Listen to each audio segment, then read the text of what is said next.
Another therapist shared their binder that they create for their interns with cheat sheet resources, which got me excited about sharing my binders. I actually have multiple binders. One of them is for my interns, but the one I want to share right now is the research binder. I actually just cleared everything out from last year, but last year I was doing training or piloting a training for clinical supervision that was in there. We were looking at middle school SEL, so information from that was in there. I was doing liberated SEL last year, and so presentation resources from that was in here. I also did Unhush and the Magnitude of Us courses through U of I. So some of those research was in here. Then I did a presentation, which is why I keep a research binder as well, because this can lead you to creating presentations or using that for data for other things. And so I had Hofstede's cultural dimension research in here, the principles in here, and then I had other research of how you can apply those dimensions, those cultural dimensions into education and its impact in the classroom. Then I also had, what else did I have? I'm thinking, the culturally responsive teaching and leading standards. That actually is staying in here because that is a work in progress that we can continue looking at as a whole school, as a whole state. There's more work that needs to be done. But anyways, the new article that I am going to add is Embodying the Learning, Trauma-Informed and Healing-Centered Practices.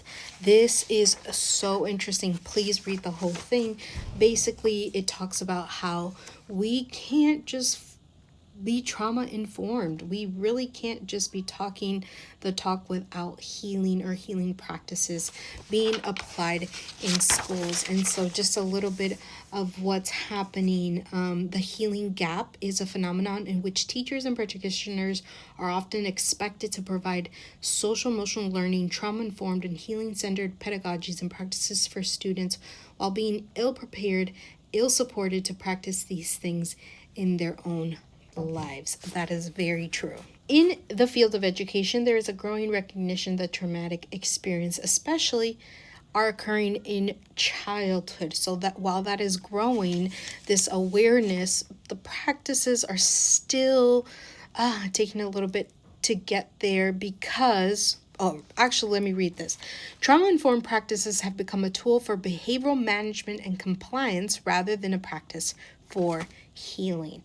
Yes, that is happening. We assume that emotional regulation is just a child sitting in a chair when realistically, organically, developmentally, that's not appropriate. And so we're missing the mark on being trauma-informed and actually healing practices in school spaces. Something else I underlined. While trauma is physiologically protective response, they took a different approach to defining trauma.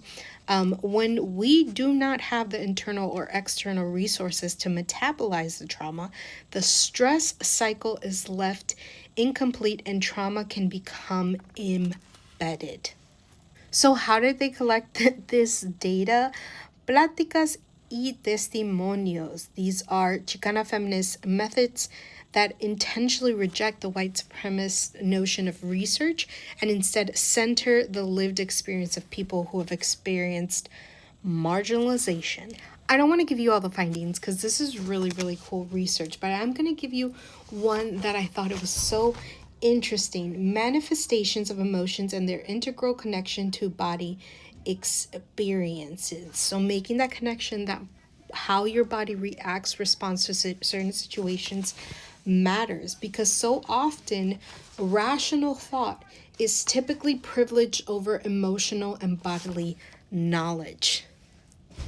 Yes. If you're an educator, this is making sense because we are seeing the sensory needs. We are seeing the sensory seeking behaviors, the chewing, the constantly touching, the visual, the hearing, the climbing, all of those things are sensory. Is your body experiencing emotion, experiencing trauma, and finding a way to get that out. I can probably go on and on about this, but please go check it out because this is so, so interesting. And authors or any other researchers out there, if you're needing a school social worker, your girl, because this is what I'm doing constantly, trying to connect education and mental health, because there's a gap.